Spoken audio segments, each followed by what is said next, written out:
ஹரே கிருஷ்ணா. இப்போ பார்த்திங்கன்னா இந்த 10th 11th 12th படிக்கிற பொண்ணுங்க பசங்க பார்த்திங்கன்னா ரொம்ப கடுமையாக படிப்பாங்க. எப்போ பார்த்தாலும் புக்லேயே உட்காந்துட்ருப்பாங்க. அதுவும் குறிப்பாக ஈவினிங் நேரத்தில் நைட்டு 11 மணி 12 மணி வந்து நல்லா கடுமையாக படிக்கிறது, தூக்கம் முழிக்கிறது ரொம்ப ஆபத்தானது.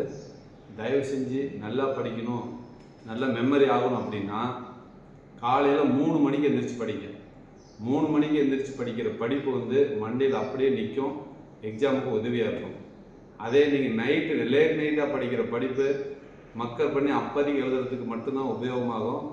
அதனால் பெரிய பிரச்சனை உண்டாகும். குறிப்பாக பெண்களுக்கு மாதவிடாய் பிரச்சனை அதிகமாக வரும். யாரெல்லாம் லேட்டாக தூங்குறீங்களோ கண்டிப்பாக மாதவிடாய் அதிகமாக போகணும், இல்லைன்னா சுத்தமாக போகாமல் இருக்கணும். அது மட்டும் இல்லை, கண்டிப்பாக குழந்தையவே நீங்கள் எழுந்துருவீங்க. தயவு செஞ்சு லேட் நைட் வரலும் தூங்காதீங்க, தூங்காமல் இருந்து படிக்காதீங்க. நேரமாக 9 மணிக்கு படுத்துருங்க, காலையில் 3 மணிக்கு எந்திரிச்சு படிங்க, ரொம்ப நல்லது.